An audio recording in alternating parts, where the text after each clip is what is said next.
Hello and welcome to this, my next and latest chess video. This is showing a game I played a couple of days ago, that it would be Tuesday the 17th of September 2013. 5-minute internet blitz game, my favourite time control, on Fix, on the free internet chess server. I'm black, rated about 1200, my opponent white is 1300. And the opening is the English defence. Now I just want to go through this as a follow-up because I did an introductory English defence video that can be seen on my YouTube chess channel, RPD at YouTube. And this is the follow-up because this game went well for me as an English defence. And just to show how the English defence can be good for black. It's an 18 move checkmate for me. In fact, the opponent resigned after move 17. There's no way he could do anything to stop the checkmate in 18. So there's a lot to get through in the game, so I'm going to go through the moves now. White plays 1d4, and my response here to go towards the English defence is 1e6 in reply. And just briefly to mention that white could completely change direction from a queen pawn opening and the English defence by playing 2e4, in which case I would then play 2d5 and we'd be into the French defence. Now I do play the French defence as black against 1e4 with e6, and so I'd be very happy to see that happen, and it does happen occasionally. So if you are playing this English defence in this way as black, do be prepared for that to happen, because it can happen occasionally. However, most white players have played 1d4 and are hell-bent and want to play the queen's pawn opening, so they will continue with queen's pawn opening and not play e4. Most of the time you'll see something like c4, e3, knight f3, something like that, and then you can go on for the English defence. So in this game white plays e3, a quiet move, and now I play b6. And the hallmark and trademark of the English defence is fianchettoing the bishop to b7. So that's what the b6 move is preparing. And white now develops knight to f3, and black, you now play fianchetto bishop to b7, and you are into the English defence. White just develops bishop to e2, getting ready to castle kingside. And here, as black now, I develop my knight, king's knight to e7. And the reason for this is, in my English defence variation that I like playing, I like the move f7 to f5 and make a pawn chain and castle kingside. You don't have to play this way in the English defence, a lot of people don't, but this is just the variation I'm showing you and suggesting you try, and the one that I'm trying to practice with, and I quite enjoy that. So we'll go on with the game. White now decides to fianchetto his dark squared bishop, so we'll have oppositely fianchettoed bishops, and he prepares that with b3.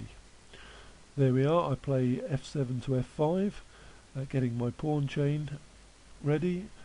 White plays bishop to b2, fianchettoing his bishop, and I play knight from e7 to g6, allowing my bishop now to develop, and so that I can castle kingside.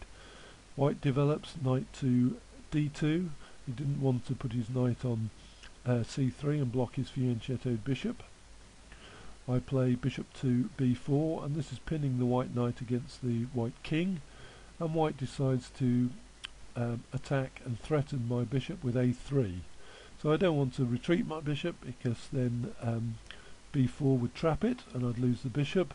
I don't want to bring it back because I'd be losing a tempo, and it might interfere, might not be on a good square.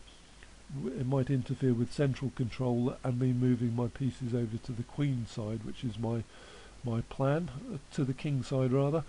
So I opt to play bishop takes knight, the check, and white recaptures, queen takes bishop. I've obviously exchanged a bishop for a knight, and or a knight for a bishop rather, and some players might not like that, but it's no problem for me at the moment. And so I castle kingside and white castles kingside, and at the moment both kings are nicely castled and very safe in their castle kingside positions, but we will see that will change for white. I now bring my plan of getting my other pieces to the king side and start by developing my queen's knight to c6, and I'm going to reroute it via e7 and somehow onto the king side, and we'll see how that develops later in the game. White just plays c4, and white's getting ready to make a break in the centre and a pawn push d5, and as black in the English defence you have to watch these pawn pushes, especially on the d file from white.